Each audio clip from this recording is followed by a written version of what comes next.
System errors causing the Virgin-Choir synthesizer DLL crashes in Localized VST audio processing logic?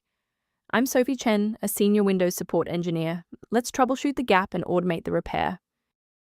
Before starting the manual troubleshooting for Virgin-Choir synthesizer, you can access a utility to help standardize your system references. This is the Virgin-Choir synthesizer, the core engine library for the Virgin-Choir VST synthesizer, responsible for generating layered choir textures through sample playback and modulation controls. It powers the plugin's sound engine within digital audio workstations. If missing, the instrument may fail to load and produce errors such as Invalid VST module or load as a silent placeholder channel. Let's get to work. We'll start with the most common fix for this specific error. The Virgin-Choir synthesizer DLL module is a localized part of the Localized VST/audio processing logic integration, and you should reinstall the specific application that is failing to launch to ensure this internal library is correctly restored. If the installer was unable to bridge the gap, we will move to phase 2 of our diagnostic to refresh the system's memory. A standard restart allows the Windows bootloader to rescan your system directories and potentially recognize an unregistered Virgin-Choir synthesizer component. Before you go, bookmark this video or click the like button.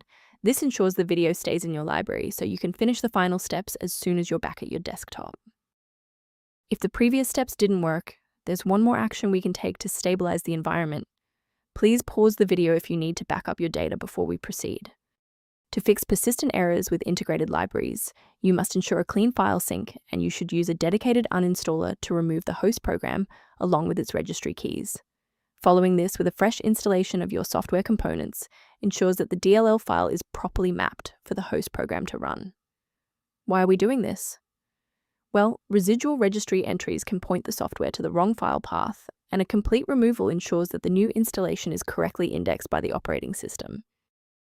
A brief word of caution: not all solutions found online adhere to professional security standards. A vital technical reminder: modifying Virgin-Choir synthesizer DLL manually is a high-risk procedure that can overwrite essential library files your hardware depends on for basic functionality and secure processing.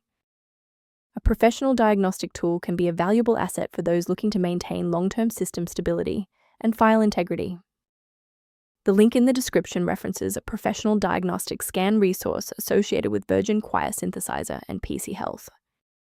If you've regained access to Virgin-Choir synthesizer thanks to this guide, a like and a subscription really helps us continue producing these verified technical fixes.